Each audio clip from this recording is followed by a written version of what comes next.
Laura, you didn't go back to your own parents' place again. New Year's wasn't long ago, and you didn't come here for that either. You didn't come here for Christmas or for Thanksgiving. When do you ever plan on coming over here? You haven't come here once since you got married. You're acting like you're not even aware that you married my son. Hello, Ruth. I told you a few times, but I'm only going to go and see you on special family occasions with my husband. There's no family events going on your side of the family. And I haven't had a chance to make it over to your place just for a visit. What do you mean? You've got lots of time. Jamie is overseas working for a while, so obviously you're the one deciding not to come visit me, right? You're the wife of my eldest son, so it's your duty to come visit me and help me out with things. It's talking like that, picking on me, that got Jamie angry in the first place. You say things are my duty because I'm the wife of your eldest son? Like that makes me your slave or something. That's the whole reason why I don't go over there. Have you forgotten already? When have I ever picked on you? I'm just teaching you how a real wife should act. It's especially important because you're the wife of my eldest. You have to know these things. Okay, let's hear it. What are the ways a real wife should act? I can't believe you don't know this already. But if I have to tell you, I will. Here are the rules again. 1. The wife of the eldest son should never disobey her mother-in-law. 2. The wife of the eldest son should be deeply dedicated to her parents-in-law's household. 3. The wife of the eldest son should quit her job and become a housewife. 4. The wife of the eldest son must give birth to a son who will become the heir. 5. The wife of the eldest son should let her parents-in-law live with her so she can serve them as well. 6. The wife of the eldest son should take over all the housework as soon as she starts living with her husband. 7. The wife of the eldest son must cut ties with her own family and put her parents-in-law above all else. Oh, that should be enough for the time being. Those 7 rules, they're not possible for me. Huh? You should know by now that I always say what's on my mind. I don't care if you're my husband's mother or not. I'm going to tell you exactly what I think. And if I think you're wrong, I'm going to tell you. And Jamie told me from the start that we would not be living with you, even when you're old. We discussed that with your husband already, and he agreed that it was fine if we didn't. Oh, that's something he said without my permission. The eldest son and his wife, especially the wife, should take care of us and be with us to the very end. I'll explain that to your father-in-law again. And just because I got married doesn't mean I'm going to quit my job. And I will not cut ties with my family. My family will always come first. I can't agree to such a one-sided idea. I'm going to continue working at my job, and when I want to see my family, I'm going to see my family. What? And as for giving birth to a male heir, I know you're set on us having a son, but I can't control the gender of my baby. A boy might be the first baby, it might be the 10th, nobody knows. You can't force stipulations like that on someone. So saying I must give birth to a son is the most unrealistic thing I've ever heard.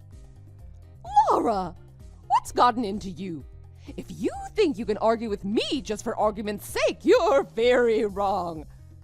If you think I'm arguing just for the sake of arguing, let me put it like this. What you're asking of me is absurd. It's unreasonable and irrational. I will not agree to it. What? That kind of irrational thinking and those expectations and pressure is enough to drive me away. What do you mean? This isn't pressure, it's standard manners you should have been taught already. But for some reason you lack this knowledge. So I'm doing my best to change that.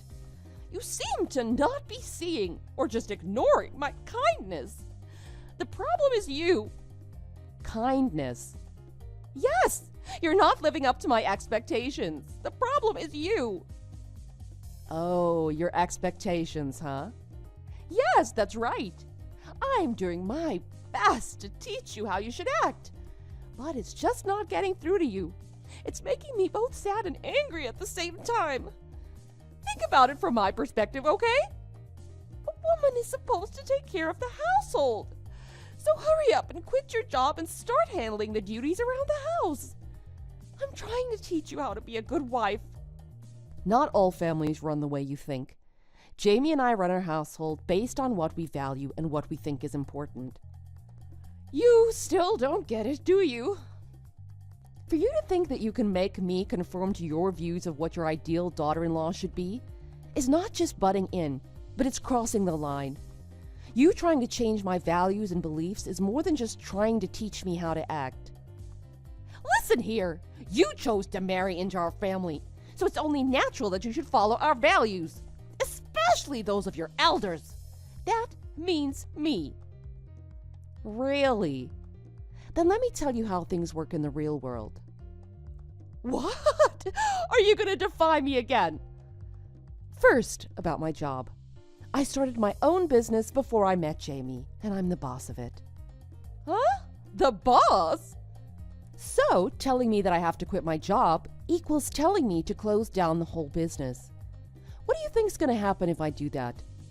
I can't even tell you the full impact that would have, but that would put a lot of good people out of work and cause trouble for a lot of families. You're the boss of that place? This is the first time I've heard that. No, the first time I met you, we talked about my job and my business. But you told me a woman shouldn't talk about such fantasies as that. Just hurry up and quit so you can run my son's household. You just laughed and wrote it off like I was joking about my status. No matter how many times I try to tell you, you'd just say, "Stop with this fantasy, darling, and just listen to me." Then you'd go on and on about what a daughter-in-law should do. That's the only thing your conversations ever consist of. I was just telling you what is expected of you if you want to be part of my family. Jamie, though, was completely surprised and embarrassed about how one-sided your idea of an ideal daughter-in-law is. He told me not to bother trying to please you. He said that! Honestly, he told me I could block you from sending me messages if I wanted to. He knew, since he was going to be overseas working for a long time, that you'd try to change me. Luckily, it's really easy for me to keep in contact with him if I need to talk to him. I'm getting a little bit off topic here. Anyway, are you still telling me to quit my job? I don't know. It's really not good if it's going to cause problems for all your employees and their families, but... So, you understand now. But you know, a woman is supposed to take care of the household, right? But I'm not going to close down my company. Oh, I just thought of something that will work.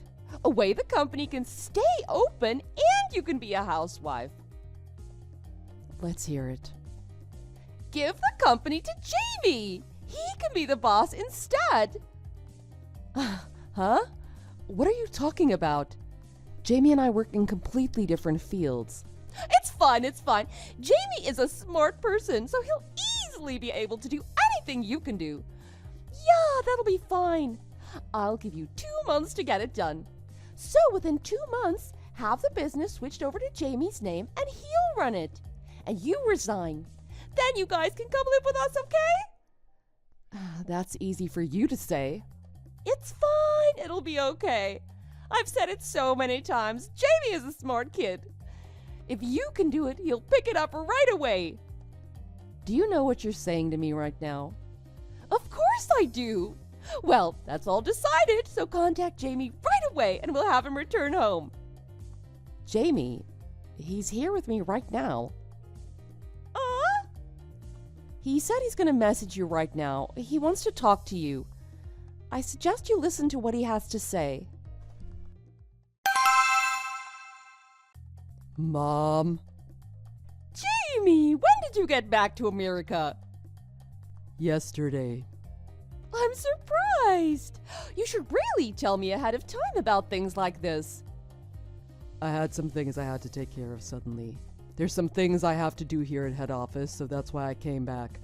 I'm heading back overseas the day after tomorrow. But from next month on, I'll be working back here again. Great! You can give them your 2 weeks' notice tomorrow. Huh? If you look at Laura and I's chat, you'll understand. 2 months from now, you're going to be taking over Laura's company. So you might as well hurry up and quit that job you're at now. Mom, is this about you wanting Laura to be a housewife? Do you even know what a job is?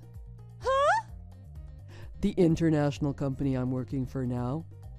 This is the job I've been dreaming of my whole life. You know that, right? And you just want me to up and quit just like that? What's wrong with you? But Jamie, you can become the boss. Your salary will increase drastically. It'll help not only your father and I in our old age, but you as well. I've talked to Dad. He's already got a few things prepared for when he gets older. He said he has no intention of relying on me. Oh, I'll talk to him and change his mind about that. Don't you worry. Don't bother trying to persuade him. I agree with his idea. What? And all I ever hear is that you're trying to push your views and opinions on Laura. I don't think I can forgive you for that anymore. And now to get Laura to be a housewife, you're trying to get her to quit her job and have me take over for her? That's absurd. You've gone too far. But... No buts. Do you even know what kind of company Laura runs? Well, no, I just found out she was a boss a short time ago. It's not that you just found out. It's that you've never listened to us before. Laura runs a company made up of highly trained experts, herself included. The majority of people working there have to have advanced degrees in their field. Highly trained experts? You've got to study for years and years to even get in the door at her company. And you expect me to be the best in the field in 2 months. You're crazy. Well, what the heck kind of company is it then? If I even try to explain it, I can just see you going there and making trouble. So I'm not even gonna tell you. But... Laura and I both love our jobs. We look forward to going to work every day. And because we respect each other and our jobs, our marriage is going great. I'm not going to let your selfishness ruin everything for us. Oh, selfishness! It is selfishness, no matter how you look at it. Laura's deleting you from our contact list as we speak. Wait, hold on. The only reason you haven't been blocked already is because Laura is so kind. No matter what, Laura's not going to have anything to do with any family events on your side ever again. What are you saying? She's the wife of my eldest son. She has to perform her duties. I can't forgive her for this. Stop acting stupid. This is all happening because of you. Until you can understand that, you won't be seeing me either. Jamie! How can you do that to your mother? If you want to contact me, do it through Dad. Bye. Even after Jamie told her that, and after getting a lecture from her husband, Ruth still wouldn't change her mind. I guess from the beginning, her idea of what it would be like when she grew old never matched anyone else's. After arguing about it for a long time with her husband, she couldn't take it anymore. One day, she just shoved a set of signed divorce papers in her husband's face and said, "If you're not going to agree with me on this, I'll divorce you." My father-in-law was so happy. He finished filling the papers out and handed them in the next day. Apparently, Ruth was just trying to scare her husband with them. She didn't think he'd actually divorce her. She almost had a nervous breakdown when she found out he had submitted the papers. But it was too late for her at that point. When Ruth left home, she figured we'd just let her live with us. So she had all of her belongings sent to our house. Ruth didn't tell us anything about it. Jamie was furious when the movers showed up at our door unannounced. Before allowing the movers to unload anything, Jamie called his uncle and convinced him to take Ruth's stuff. We had the movers forward everything to Jamie's uncle's house instead. When Ruth showed up at our house later, all nonchalantly, Jamie's uncle came and took her away. She's now living in a tiny spare bedroom at her brother's house, ashamed with how her life has turned out. Thanks for watching. If you liked this video, please press the like button. See you next time!